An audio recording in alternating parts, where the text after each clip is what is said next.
escuchando Proyecto Radio MX con sentido social. Las opiniones vertidas en este programa son exclusiva responsabilidad de quienes las emiten y no representan necesariamente el pensamiento ni la línea editorial de esta emisora.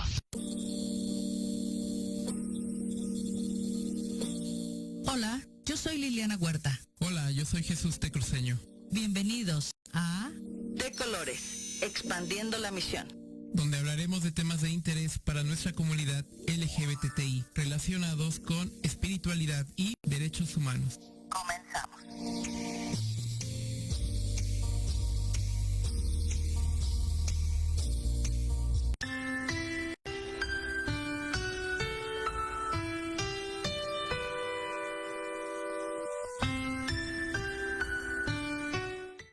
Hola, ¿qué tal? Muy buenas tardes a todos aquellos que nos escuchan.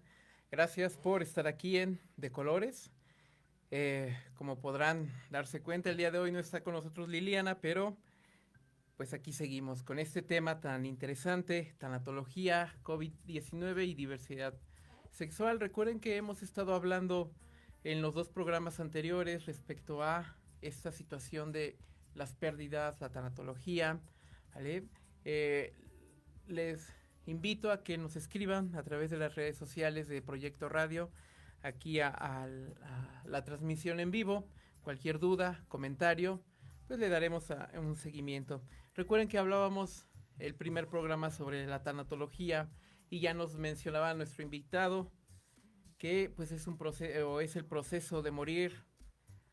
También la tanatología pues es aquella ciencia o el arte de aprender a vivir el dolor y el sufrimiento de las pérdidas, y principalmente creo que es un tema muy importante en este momento que estamos viviendo a nivel mundial, en el cual pues mucha gente ha perdido a algún ser querido, ¿no? También hace 8 días hablábamos sobre el tema de la muerte y que es sin duda algo que no podremos dejar de lado. Si de algo estamos seguros en la vida es de que en algún momento vamos a morir. Y también comentábamos que todas las sociedades en su conjunto pues han generado distintos rituales, distintas formas de llevar a cabo este proceso de la muerte. Bueno, sin más, pues nos acompaña nuevamente el doctor Fernando Emanuel Hernández Ponce. Gracias, doctor, por estar aquí con nosotros. Gracias, buenas tardes. Les recuerdo, pues él es médico cirujano por la Facultad de Medicina de la Universidad Autónoma del Estado de Morelos. Es coordinador hospitalario de donación de órganos y tejidos con fines de trasplante por la Universidad Nacional Autónoma de México y el Centro Nacional de Trasplantes. Es tanatólogo por la Asociación de Tanatología del Estado de Morelos, técnico procurador de tejidos por el Centro Nacional de Trasplantes y la Fundación Conde de Valencia, miembro de la Sociedad Mexicana de Trasplantes y miembro de la Asociación Mexicana de Bancos de Tejidos Oculares. Bienvenido, doctor, gracias por andar nuevamente acá. Y bueno, ¿qué sigue? Ya nos dio una introducción sobre tanatología. ¿Para qué sirve la tanatología? ¿Cómo se entiende la tanatología? El programa anterior nos habló un poco sobre la muerte, la forma en cómo se entiende la muerte, pero después de la muerte, ¿qué sigue? Un duelo. ¿Qué es el duelo? Bueno, vamos a empezar hablando que este es un proceso que tenemos que vivir ante toda pérdida que tengamos. El proceso del duelo es algo que no nos enseñan, es algo que incluso nos enseñan a reprimirlo. Cuando nosotros tenemos una pérdida, una persona que queremos, cuando perdemos un trabajo, cuando perdemos un amigo, cuando nos cambiamos de casa, esa ausencia o ese abandono o ese rechazo incluso por esa persona o ser querido que dejamos de tener, entonces lo que va a provocar en nosotros es tener que vivir esa ausencia y tener que vivir nuestra vida. Entonces es un proceso normal, es un proceso que ante toda pérdida debe de seguirse y debe de continuarse de una manera sana. Debemos de aprender a vivir y no a sufrir las pérdidas, porque eso es lo que regularmente sucede.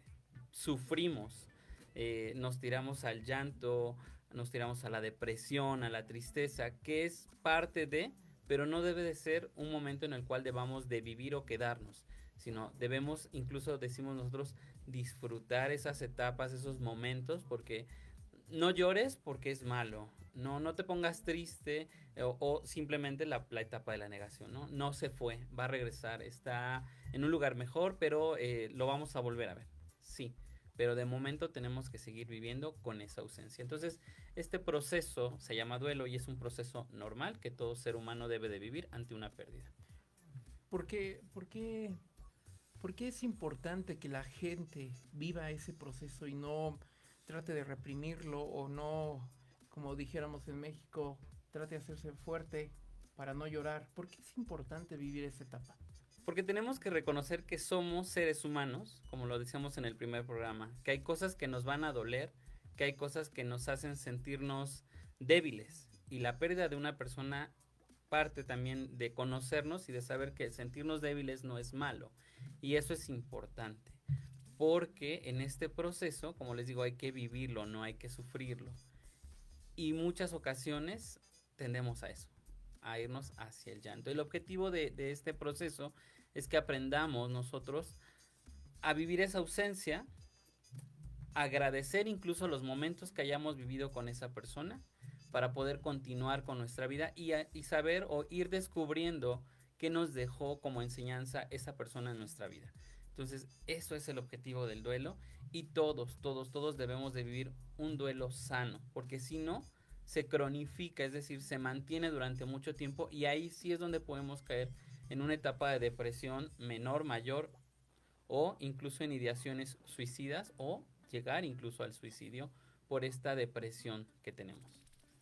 En el primer programa que teníamos sobre tanatología, usted mencionaba que no solamente se enfocaba por la pérdida de un ser querido, de una persona, sino también por el trabajo, por ejemplo, incluso por perder una mascota, un animal de compañía. Esa se podría equiparar la pérdida de un ser humano al de un empleo, al de un animal de compañía, una mascota, y sería prácticamente el mismo proceso que la gente tendría que pasar ante esas situaciones. Bueno, tendremos que entender primero que una pérdida es una pérdida y comparar una pérdida con otra sería no tan sano de inicio. Simplemente lo que tenemos que hacer es que reconozcamos que estamos perdiendo algo que es importante para nosotros. Como tú lo dices, puede ser un ser querido, una mascota, un evento, un anhelo. Hay gente que hemos perdido anhelos y al no verse cumplidos tenemos que pasar por ese proceso. Entonces, más bien, no es que haya una pérdida más grande que otra. Hay pérdidas, pero en todas ellas debe de haber un proceso de duelo. Ahora, dependiendo de cómo tú hayas manejado anteriormente tus duelos, aprenderás a conocer la intensidad que estás viviendo por este duelo y a saber si necesitas hacer tu proceso tú solo, requieres de un acompañamiento emocional o incluso ya requerirás de una ayuda médica y psicológica para poder tratar esta situación que estás pasando. Y en México, ¿qué tanto existe el conocimiento, la educación, en el sentido de que la gente acuda a este tipo de vamos a llamarle servicios médicos, ¿no? ¿Qué tanto realmente en México se tiene el conocimiento de que existe esto? Pues es poco, es nuevo. La ciencia relativamente nació en los años 60, 70 con la doctora Kubler-Ross, que fue una psiquiatra, que fue la que empieza a dar y a sentar las bases de la tanatología. En México tenemos exponentes también de la década anterior y de los años 90 que dieron grandes trabajos, pero es poco lo que se conoce. ¿Dónde se empieza a trabajar principalmente la tanatología? En los hospitales, con las personas que están enfermas, en los asilos, y ya posteriormente sale a la parte privada de las personas cuando empiezan a tener estas pérdidas. Entonces sí es importante que nosotros ante una pérdida reconozcamos que vamos a entrar ante un proceso de duelo, saber si ese duelo lo voy a poder tratar yo solo o voy a necesitar ese acompañamiento emocional o incluso ese acompañamiento psicológico o psiquiátrico. Y es todo ese acompañamiento en un primer momento para aquellos que nos escuchan. ¿Con quién se tendrían que dirigir? Si percata que se siente mal emocionalmente, que no puede sobrellevarlo, ¿a quién se tendrían que dirigir? Bueno, primero que nada, sus instituciones de salud a sus departamentos de salud mental. Los servicios de salud estatales, como los de la Ciudad de México, ya ofrecen este tipo de servicios dentro de las consultas externas. Entonces puede ser que acudan a sus centros de salud o a sus clínicas de primer nivel y de ahí solicitar envío al psicólogo, que muchas veces tienen psicólogos ya especializados en tanatología, o se canalizan con las personas que están ya dentro de estos servicios.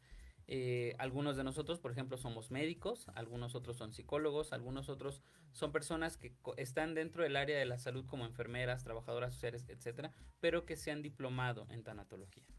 Y bueno, al tener esta atención con las personas muy frecuentemente, por eso nos desarrollamos porque también sabemos reconocer el dolor que atraviesa una persona cuando pierde algo. Y te digo, como principal núcleo, un hospital, un asilo y aquella persona que tenga una pérdida, y sobre todo es de voz en voz. Ok, pero en ese caso tendría que ser la persona quien solicite su canalización con un especialista, o primero tiene que recibir una valoración general. Pues mira, ante una pérdida, evidentemente vamos a ver a la persona que emocionalmente pueda estar mal, y como familiar contiguo a esta persona podemos pensar y ver que emocionalmente no está bien, y ahí es donde viene la solicitud para poderlo atender. Ok, bueno, en unos segundos nos vamos a un corte, pero no se vayan, porque regresando del corte el doctor Fernando pues nos va a explicar un poco más sobre cuántos tipos de duelo existen y sus principales etapas del duelo. No se vayan, recuerden, si tienen algún comentario, alguna duda, pues nos pueden escribir. Regresamos en unos minutos.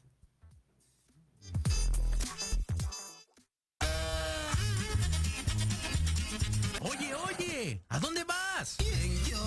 Vamos a un corte rapidísimo y regresamos. Se va a poner interesante. Quédate en casa y escucha la programación de Proyecto Radio MX con sentido social. La chulada! Todos los miércoles de 7 a 8 de la noche tenemos una cita en el programa Mejorarte. Soluciones prácticas de nueva generación. Porque en la vida lo que no mejora, empeora. Y la diversión también. Podrás dialogar con competentes especialistas y aprender temas de vanguardia a la altura de las exigencias del mundo moderno. Aprende, diviértete y gana con Diana Marta Calleja en proyectoradiomx.com.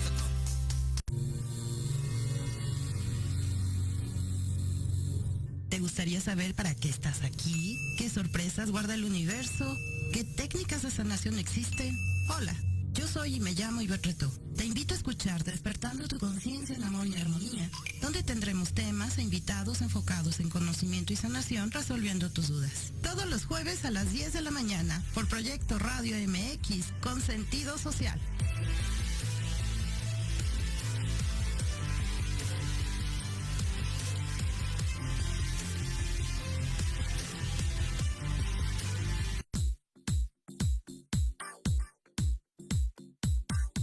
No te pierdas todos los lunes de 9 a 10 de la mañana.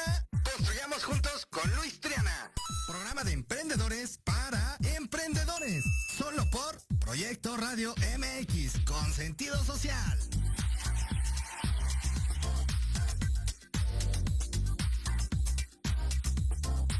En Proyecto Radio MX, tu opinión es importante. Envíanos un mensaje de voz vía WhatsApp al 55 64 18 82 80 con tu nombre y lugar de donde nos escuchas. Recuerda, 55 64 18 82 80. Ahora te toca hablar a ti.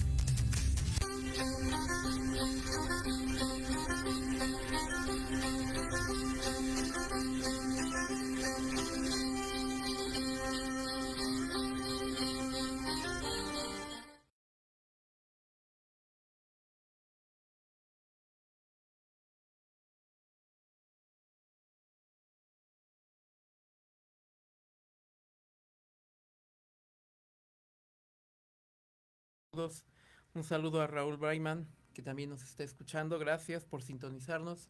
Y bueno, recuerdo que estamos hablando sobre tanatología. Ya hablamos sobre lo que es la tanatología, el tema de la muerte, y el día de hoy estamos hablando sobre el tema del duelo y por qué es tan importante que todos aquellos que han tenido alguna pérdida, como ya lo mencionaba el doctor Fernando pues pueda saber que existe una rama dentro de la ciencia que puede, bueno, de la ciencia de la salud, que puede ayudarle a llevar a cabo todo este proceso de la mejor manera posible. Y antes de irnos al corte, bueno, ya nos mencionaba el doctor a dónde acudir si es que alguien que nos escucha está pasando por una etapa complicada, por algún tipo de pérdida.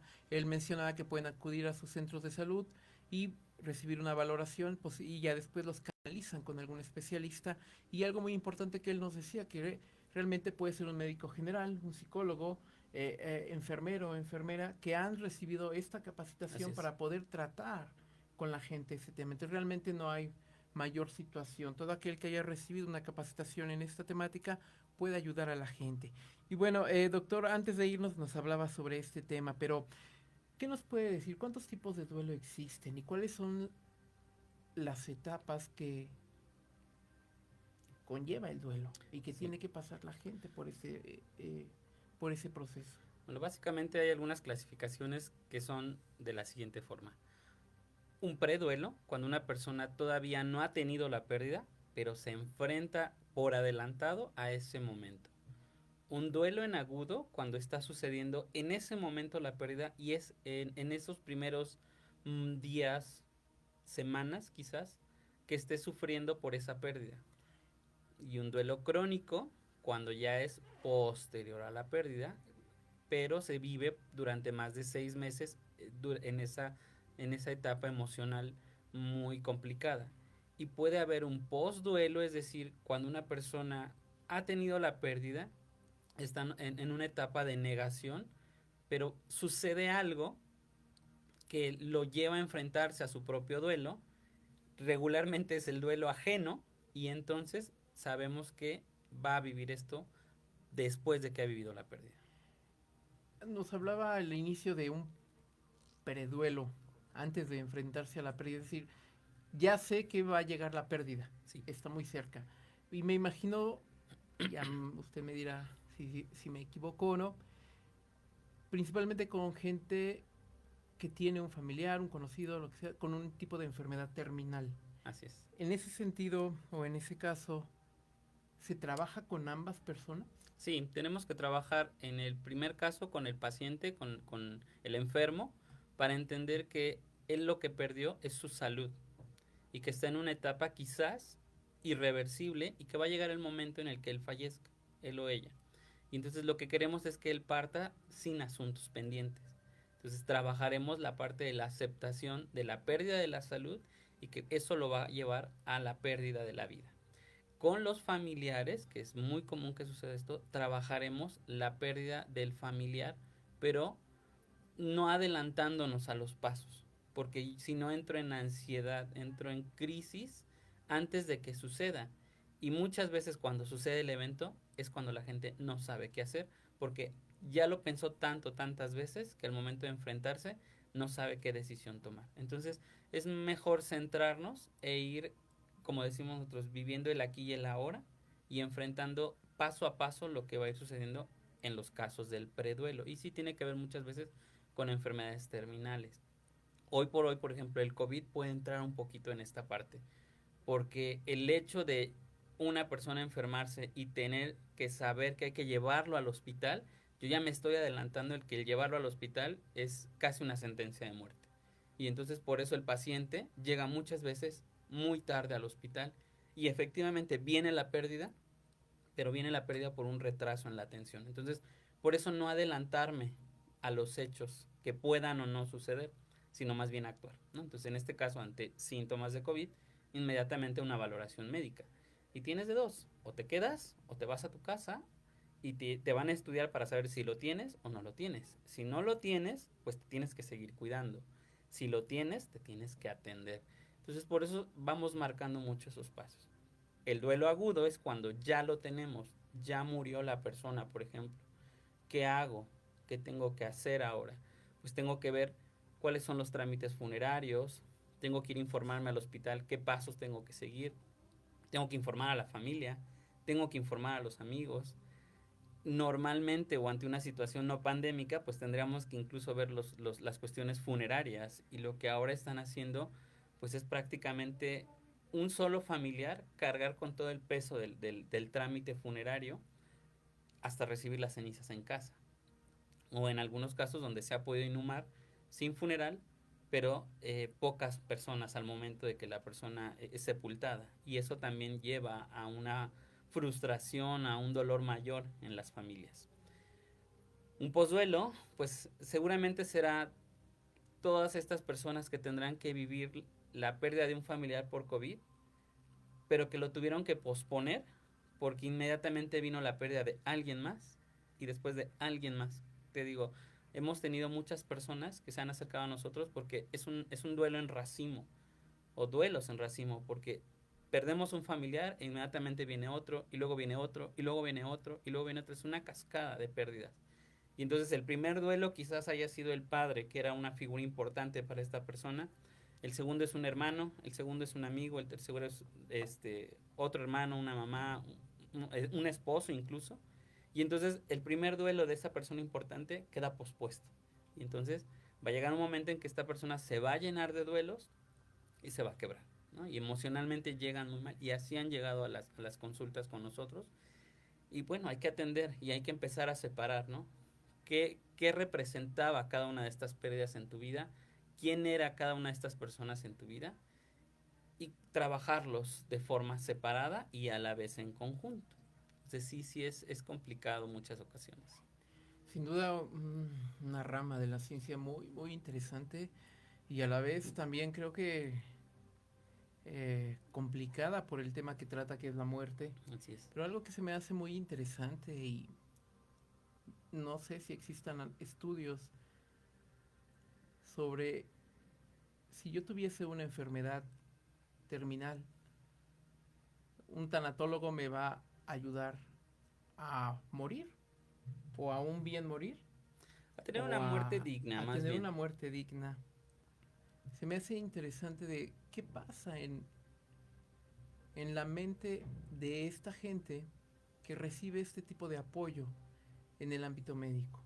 ¿Cómo va procesando toda la información sabiendo que en algún momento, o sea, ya no?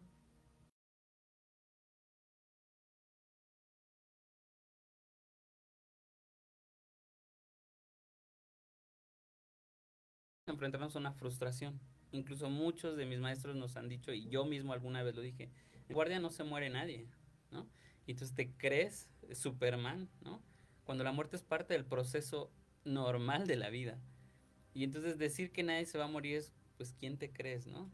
Entonces, cuando una persona, digo, y hoy por hoy la Ley General de Salud así lo toma, tienes atenciones médicas curativas, preventivas, de rehabilitación y paliativas. Lo paliativo es preparar a aquella persona que por una enfermedad, pues va a morir, pero entonces hay que prepararlo. Y no solamente entra el tanatólogo, sino entra el nutriólogo, entra el médico paliativista, que es un algólogo o un anestesiólogo que le va a controlar el dolor. O sea, morir no significa morir también de dolor, significa poder paliar ese dolor y poder terminar mi vida de una forma digna. La cuestión tanatológica te va a ayudar a arreglar asuntos emocionales, pero también quizás necesites el apoyo jurídico, el apoyo de trabajo social, y todo eso es en conjunto el equipo de cuidados paliativos, que es justamente donde también nace y se hermana con la tanatología dentro de los hospitales. Cuando alguien fallece, pues necesitamos al tanatólogo que entre en ese momento de crisis con la persona.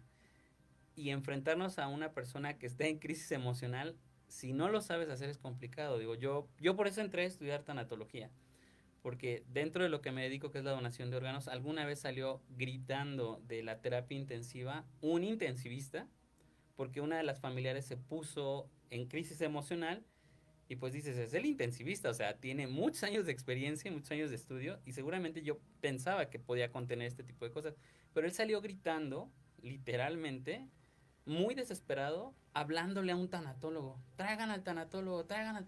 Dije, bueno, ¿qué figura es este tanatólogo? Que incluso el intensivista tiene que hablarle, ¿no? Y entonces, bueno, es por eso que conozco esta rama. y es por eso que conozco qué es la crisis emocional de una persona, comprendo más a mis pacientes y obviamente uno tiene que vivir estas etapas del duelo, de sus propios duelos para poder entenderlas. Y la primera de ellas pues es la negación. Estamos negados a que la persona haya fallecido. No, no es posible, me estás mintiendo, lo que estás diciendo es un error.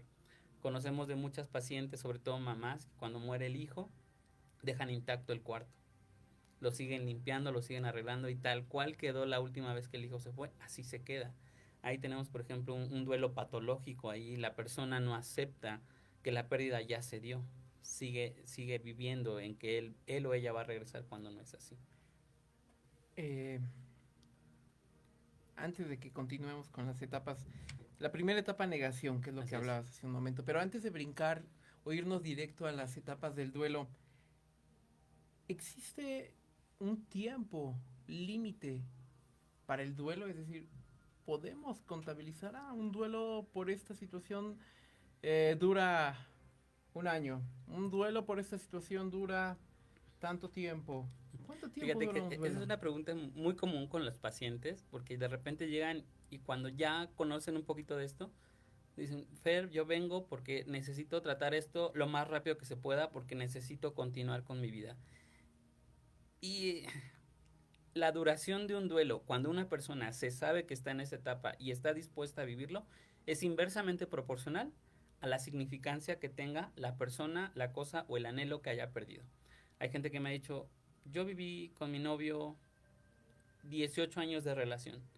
Los últimos 4 nos animamos a vivir juntos, no nos casamos, pero en mi familia lo conocían como mi esposo, ¿no?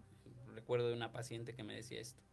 Digo, bueno, tú viviste un matrimonio de 18 años, o sea, no solo un noviazgo, viviste un matrimonio, te hayas casado o no. Tú no puedes vivir un duelo en 5 meses, que ella me decía que necesitaba. Tú tienes que darte el tiempo, ¿no? Y bueno, cuando una persona trabaja un duelo o ya conoce más de esto, pues un duelo en realidad tendría que durar de 6 meses a 1 año, cuando se trata de alguna cosa que no implique la pérdida de la vida de una persona. Cuando es así, pues se puede tardar hasta 1 o 2 años. Y esto se los explicamos, porque incluso nosotros en consulta no eternizamos a los pacientes. Los tenemos algunas sesiones. La cuestión es darles herramientas para que emocionalmente puedan controlar y manejar este duelo.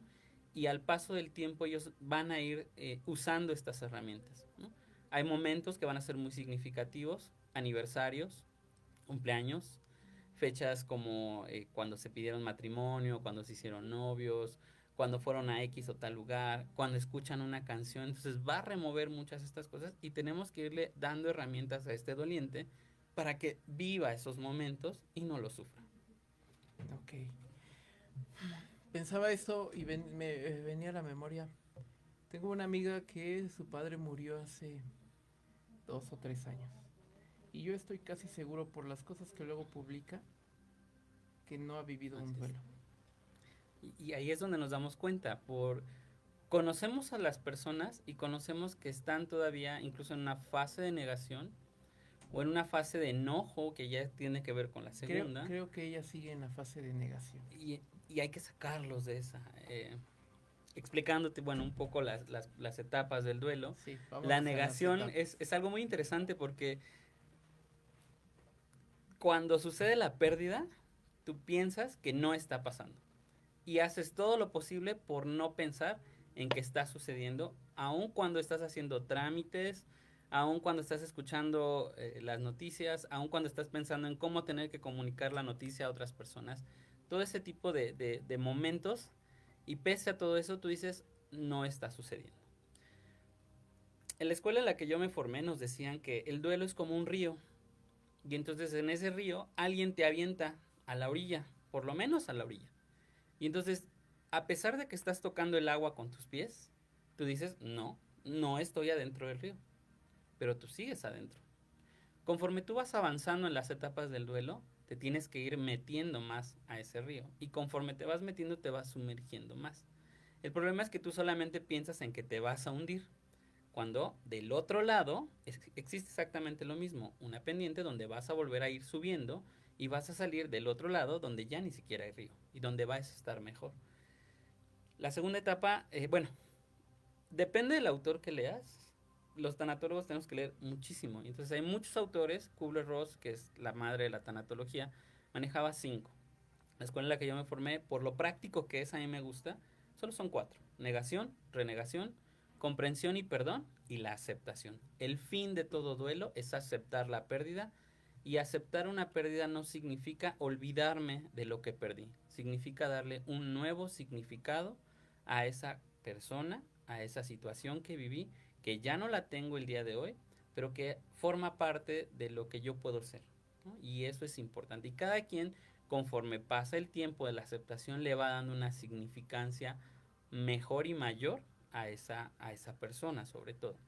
Entonces, cuando uno acepta, ¿no? Cuando uno ya deja de negar esa pérdida, cuando se da cuenta que efectivamente lo que perdió ya no está, viene la segunda etapa, que es la renegación. Y entonces donde te metes más a este río, donde ya hay aguas más turbulentas, y vienen todas estas emociones, principalmente el miedo y la tristeza, que son emociones, pues vamos a llamarle en este momento negativas en la vida de este doliente, que son naturales. Miedo a lo desconocido, porque si perdí un padre o si perdí un esposo, ¿qué va a pasar conmigo? ¿Quién me va a ayudar? ¿Quién me va a mantener? Incluso, ¿qué voy a hacer? No sé qué hacer. Y estoy triste porque estoy perdiendo algo. Y cada quien pierde algo de esa persona que falleció. Como les había comentado, una persona puede fallecer por COVID, pero ¿qué significa para cada quien? Yo perdí un padre, yo perdí una madre, yo perdí un amigo, yo perdí a un esposo, yo perdí un compadre, yo perdí un amigo, yo perdí un vecino, yo perdí a alguien que me ayudó en algún momento de mi vida. Entonces cada uno tiene un significado diferente con esta persona.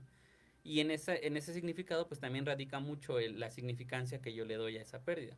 A lo mejor puede ser un vecino, pero con el cual yo nunca platiqué y solamente me enteré que murió. Ya, pues, lo siento mucho, lo acompañamos en su pérdida, pero no me duele, ¿no? Porque no lo tengo en estima dentro de mis personas cercanas. Entonces, bueno, en esta etapa de la renegación encontramos enojo, culpa, frustración, miedo, tristeza, y la suma de todo esto nos va a dar algo que le conocemos como el dolor del alma, ¿no? Y en tanatología, algo que la primera vez que lo ocupé, yo incluso lo tildé de es una bobada, pero conforme lo he aprendido a utilizar, es la mejor herramienta que yo he encontrado emocionalmente para una persona, que es el termómetro de las emociones. Pues cuando alguien tiene fiebre, pues le pones un termómetro y le mides la temperatura. ¿Cuánto tienes de temperatura para saber qué le vamos a hacer? ¿No tienes temperatura? Pues entonces pues date un baño con agüita tibia y se acabó, y a lo mejor te refrescas. ¿Tienes fiebre? Pues necesitas un paracetamol, un medicamento para que se te baje la temperatura. O quizás si tienes una fiebre intensa, aguas, puede ser COVID, vete a que te revisen. Entonces para eso te sirve el termómetro. Entonces el medir estas emociones, que son muy básicas y que una herramienta que manejamos, o bueno, que por lo menos yo manejo con mis pacientes, te ayuda a decir en qué nivel está y te ayuda a estratificar, ¿no? No hay duelos mayores y menores, cada persona va a estratificar o estadificar su dolor en algún punto, pero eso te va a ayudar a partir, y también le va a ayudar a la persona a identificar cómo va avanzando en este proceso. Inicialmente empiezan muy altos, ¿no? 10, 8, 9, que es lo máximo que pueden tener, 10, ¿no?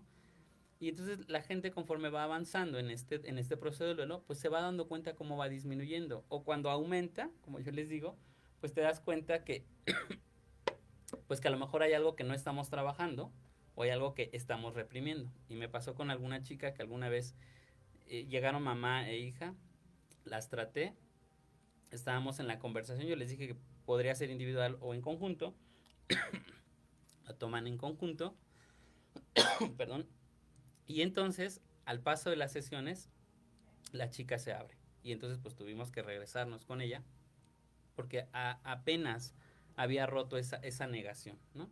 Que según ella no estaba en esa etapa. ¿Y esto cómo viene? Pues por la tercera etapa. Comprendo que algo me hace sufrir. Comprendo que algo me está doliendo y que necesito buscar ese acompañamiento.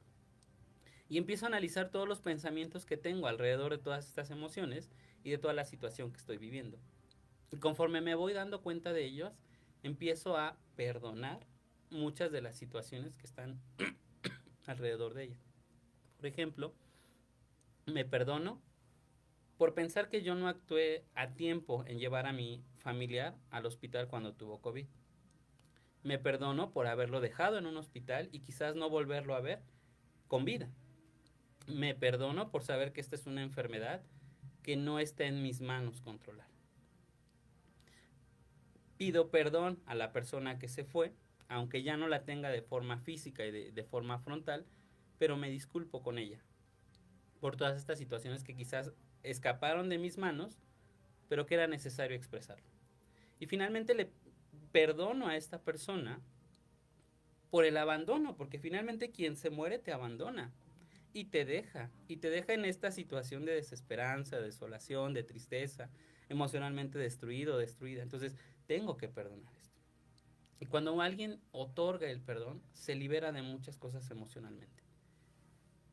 Pasará a la cuarta etapa, que es la de la aceptación, y es, yo creo que a lo largo de muchos años o de mucho tiempo lo que vas a estar viviendo, hasta que tú en algún momento vas a decir, el por qué tuve que vivir las cosas se convierte en un para qué. Y entonces, lo que en una segunda etapa decía, ¿por qué está sucediendo esto? En una cuarta etapa es, ¿para qué está sucediendo esto? Para que yo sea más fuerte, para que yo aprenda quizás a cocinarme, quizás a valerme por mí mismo, quizás a aprender a dejar ir a las personas, a no ser dependiente, a no ser codependiente. No sé, cada quien le va a dar un significado a esa pérdida que tuvo y a esa persona. Y ahora, en lugar de sufrir el hablar de alguien que ya no está, lo voy a hacer de una forma en la que agradezca su vida o agradezca haber estado conmigo. Esas son básicamente las 4 etapas de lo que tiene que vivir, desde la negación hasta la aceptación. Y en la aceptación, conforme va pasando el tiempo, voy dándole un nuevo significado a mi vida por esa pérdida. Y en el camino voy dejando todos los asuntos pendientes con ella y con otras cuestiones que tengo en mi vida, ¿no? Que muchas veces las vamos cargando durante mucho tiempo y que eso también contribuye a que mi dolor en este momento sea tan fuerte. Quizás personas que están enfermas de COVID en los hospitales se enfermaron súbitamente, llegaron al hospital y ya no los volvieron a ver los familiares. Y si se fueron enojados, si se acaban de pelear, si ya no pudieron decirse alguna cosa, si ya no arreglaron algo, algún documento, alguna situación jurídica o de documentos, se queda todo en el aire. Y entonces es una pérdida que va a ocurrir de forma muy, muy temprana en una persona. Y todo ese tipo de cosas traen a la gente frustraciones y traen diferentes motivos para sentirse emocionalmente mal. Y creo que de todo lo que mencionabas, creo que, bueno, sin duda todo muy importante, estas 4 etapas, la negación, renegación, el perdón, la aceptación, que nos mencionabas, creo que en este momento, por la situación que se vive a nivel mundial, esta cuestión del perdón es muy importante y creo que está a flor de piel por la situación que ya comentabas. ¿Por qué no lo llevé a tiempo? Así es. ¿No? ¿Por qué accedí a su terquedad, tal vez, de no querer ir al hospital, de no querer ir al médico? Y es cuando la gente se abraza de la culpa. Claro. ¿No? Y ahí trabajamos mucho con los familiares en el sentido de decisiones. Porque si la persona está consciente, la persona que está enferma está consciente y es una persona que pues toma decisiones, ella puede decidir si quiere ir o no ir al hospital. El que yo la lleve o no la lleve también depende mucho de esa idea o de esa decisión. Y entonces hacemos entender al dolente o le damos herramientas para que empiece a procesar que esa decisión no fue parte suya, sino fue de la persona. Y que al final no hay decisiones, vamos a decirle, ni buenas ni malas, sino hay resultados y consecuencias. Entonces, una consecuencia de yo no haber aceptado ir al médico de forma temprana, pues resultó en perder la vida, ¿no? Pero eso es algo que decide la persona enferma y no la persona o el familiar, ¿no? Que quizás él en otra idea hubiese querido ir antes, quizás. Y eso tiene que ver mucho con culpas y con frustraciones, que lo manejamos mucho en la segunda etapa y le rascamos mucho a saber qué pensamos, o sea, qué idea genera la emoción, porque siempre detrás de una emoción hay un pensamiento, hay una idea. Y entonces lo que tenemos que ir a buscar es ese pensamiento para darle un análisis junto con la persona y de verdad decir, ¿está bien o está mal lo que estás pensando?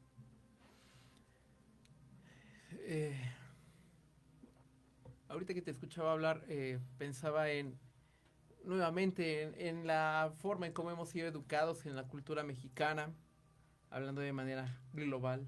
No quiere decir que solamente exista una cultura en México, compuesto por una gran diversidad de sistemas culturales. ¿Con quién es más fácil trabajar? ¿Hombres? ¿Mujeres?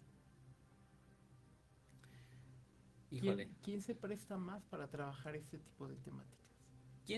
¿Quién acude más rápido a una consulta tanatológica? Las mujeres. ¿Quién sufre más? Los hombres. Me ha tocado ver casos donde precisamente por la concepción y la educación que tiene, sobre todo el mexicano, de no llores, aguántate, tú eres el hombre de la casa, se aguantan más y retrasan más la ayuda emocional y suelen llegar ya en una crisis bastante fuerte. Sí, exactamente, porque responde al patrón de cómo ser hombre en la sociedad mexicana. Así es. ¿No? Y no cómo te van a ver llorando. Así Cómo otro hombre te va a ver llorando. Cómo una mujer te va a ver llorando. Sin duda es un tema muy complicado por todo este constructo que tenemos del ser hombre y el ser mujer en la sociedad mexicana.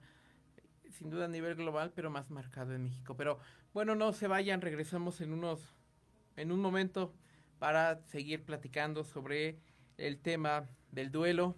Recuerden, si tienen alguna duda, algún comentario, pueden escribirnos a través de la transmisión en vivo de Proyecto Radio MX. No se vayan, regresamos en un momento.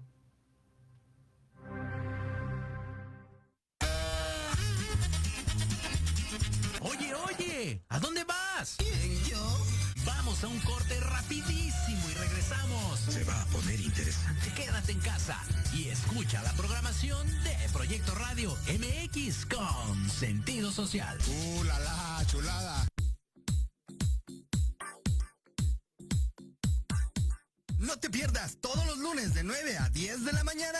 Construyamos juntos con Luis Triana. Programa de emprendedores para emprendedores. Solo por Proyecto Radio MX con sentido social.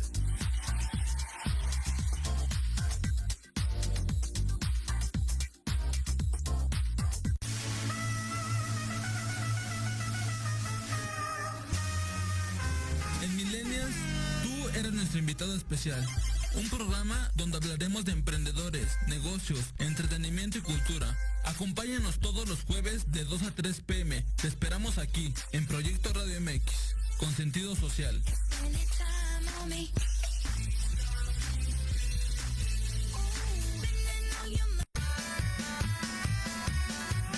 Si tienes alma de investigador, eres padre, tutor o estudiante, Manabu con Yuriko Sensei es para ti.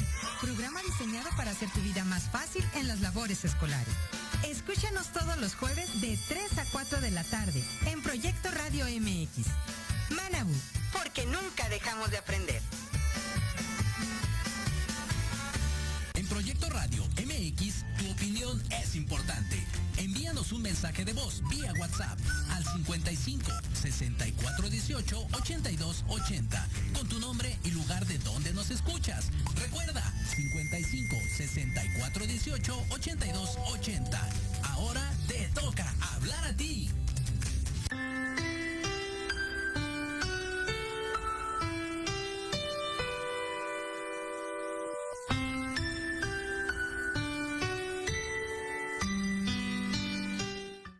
Estamos de regreso aquí en De Colores a través de Proyecto Radio MX.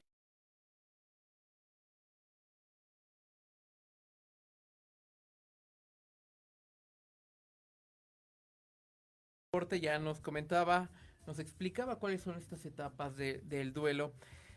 Y antes de entrar o brincar a otra parte del duelo, ¿cómo identifico que me encuentro en una etapa de duelo? Porque digo, ¿y si no me doy cuenta? Pues se puede dar la situación que alguien no sepa que eso que está viviendo, eso que está sintiendo, se llama duelo? Sí, porque no nos enseñaron. Entonces, principalmente ellos lo llaman una depresión.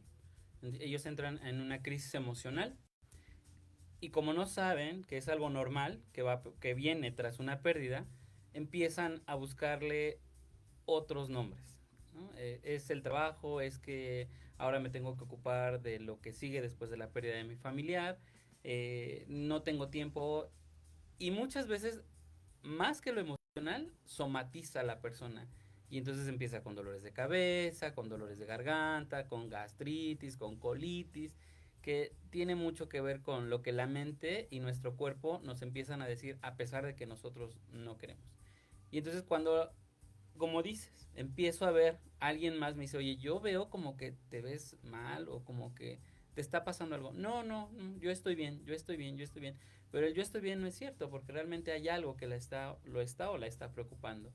Y entonces cuando eso pasa, pues yo les digo, pues busquen una ayuda, por lo menos una valoración, ¿no? No pasa que te digan, efectivamente no tienes nada, estás pasando por una situación de ansiedad y a lo mejor bájale al ritmo de trabajo, ¿no? Pero si tú estás encubriendo con tu trabajo el no manejar tu duelo, entonces ahí es donde va a salir en esa valoración. Entonces sí hay que acudir a una valoración con el equipo de salud mental de tu dependencia o de tu centro de salud. Bien, sin duda, dentro de esta atención al paciente reciben pues mucha gente, ¿no?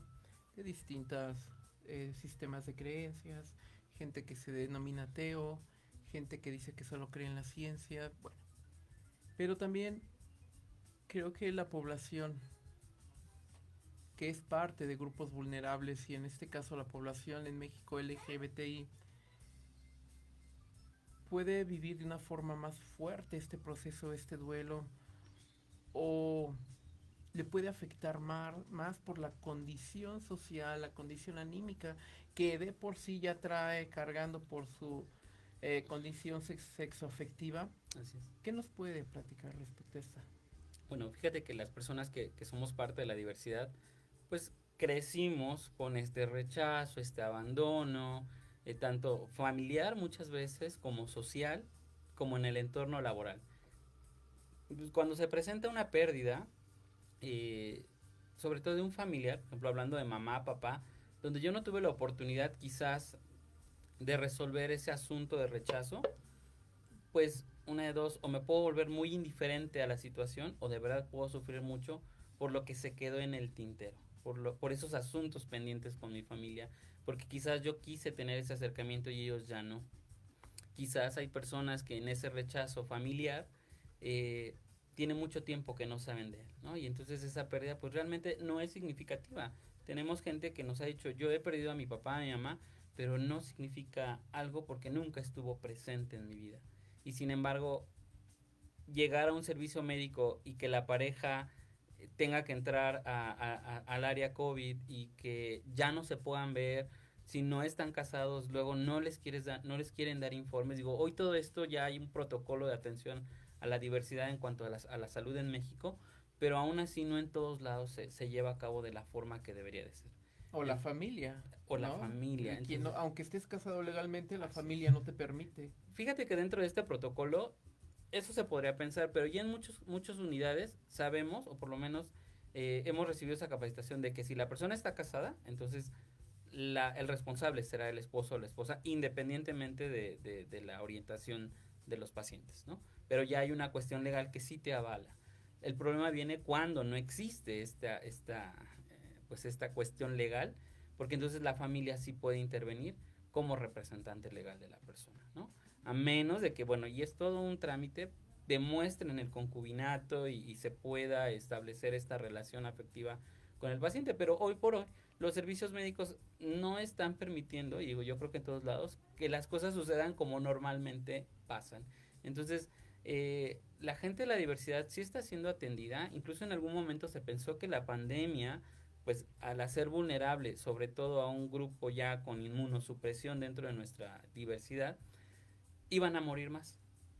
Y entonces, ¿qué demostró la diversidad? Pues que no fue así. Pacientes que viven actualmente con VIH pues sí murieron algunos por COVID, pero la mayoría entró en un cuidado mayor. Hay muchos reportes en los artículos donde se pensaba que la gente iba a morir más que otros y nos dimos cuenta que fue todo lo contrario, porque las personas que empezaron a morir fueron aquellas mayores de 60 años, con hipertensión, con diabetes, con obesidad, que son enfermedades crónico-degenerativas, al igual que el VIH, que empezó siendo que es una enfermedad infectocontagiosa, pero que en realidad lo que hizo fue que estas personas que ya se cuidaron más, no afectó tanto en estas personas. Que en cuanto se aperturó la oportunidad de vacunarse, fueron de los primeros en estar en los módulos. A mí me consta, porque me tocó estar en alguno de ellos, que incluso ponían su condición dentro de los requisitos y pues era agradable ver que ellos eran de los primeros que acuden, ¿no? No que hoy por hoy, bueno, tenemos muchos casos, incluso de conocidos que no se han vacunado todavía, ¿no? Pero bueno, entonces, esto es importante, que la diversidad ha demostrado que a pesar de ser un llamado grupo vulnerable, creo que tiene cosas muy buenas que ha demostrado en esta pandemia. Sin embargo, al momento de perder a alguien, pues todo eso que acarreamos, sobre todo en cuanto al rechazo, lleva mucho a la cuestión emocional depresiva, ¿no? Y debemos de entender que un duelo no es una depresión, un duelo es algo inherente a la pérdida. Entonces, va a pasar y vas a estar mejor si tú manejas tu duelo. Si tú no lo manejas y lo dejas pendiente, lo vas a echar a tu saquito o a tu mochila que llevas y lo vas a guardar. Si tu mochila viene ligera de asuntos pendientes, no va a pasar nada. Pero al paso de los años, se va a llenar y entonces ya no va a haber espacio y vas a tener una pérdida. Y entonces en ese momento, como ya no vas a poderla posponer, la vas a tener que vivir. Y como ya traes cargando lo demás, te va a pesar más. Y entonces ese termómetro de las emociones de las que hablábamos hace que este duelo esté en 10. Y hasta te dicen, si yo le pudiera poner más, es más. Pero como les digo, nada más llega hasta el 10. Entonces 10 es máximo y hay que empezar a trabajar ese duelo y a ver qué otros asuntos tienes pendientes. Y al momento de trabajar ese duelo que se está viviendo, a la par trabajan los otros y se va aligerando la mochila. Y aparte es algo muy práctico porque, bueno, hay un ejercicio donde incluso les dejamos que vivan, que es cargar sus asuntos pendientes de forma física. Y la gente te dice, ya no quiero, o sea, ya no quiero cargarlos. Y entonces se enfrentan a tener que perdonarse, pedir perdón y a perdonarse. Y con eso avanzan dentro de las etapas de todos los duelos que llevan. Si una persona no vive su duelo, hace un momento mencionabas, bueno, lo va cargando hasta que llegue otra pérdida y otra, y ya no pueda más y se manifieste a la N potencia, ¿no? Pero se puede dar el caso que alguien que no viva su duelo se pueda manifestar en otro tipo de enfermedad. Sí, somatizan, sobre todo síntomas muy, muy generales, ¿no? Empiezas con exacerbación o aumento de la colitis, de la gastritis, dolores de garganta, dolores de articulaciones, dolores de huesos, afonía, la gente se empieza a quedar sin voz, le empiezan a echar la culpa a otro tipo de cosas cuando son sus asuntos pendientes. Un duelo crónico, es decir, aquella situación emocional producto de una pérdida que dura más de 6 meses, se convierte en un duelo patológico y entonces si entras al terreno de la depresión mayor y hay que tener mucho cuidado porque estas personas sí pueden tener una ideación suicida o pueden llegar al suicidio. Ok, entonces ya saben todos los que nos escuchan si han tenido alguna pérdida de un ser querido, una pérdida de trabajo, de una mascota incluso, sí, es preferible que lo vivan. Si no saben cómo, pues busquen a un especialista que los pueda guiar, porque si no se vive puede terminar en algo peor, sí, ¿no? En algo diferente. Y bueno, gracias doctor por habernos acompañado en esos 3 programas. Esperamos a nombre de Liliana y su servidor que no sea el último ni el primero. Esperemos tenerlo aquí nuevamente más adelante. Un saludo a Mónica Gómez. Gracias por los saludos, Moni. Y bueno, pues gracias a todos los que nos escuchan. Recuerden, estamos nuevamente dentro de 8 días aquí por Proyecto Radio MX en su programa de colores. Gracias y nos estamos escuchando. Hasta luego.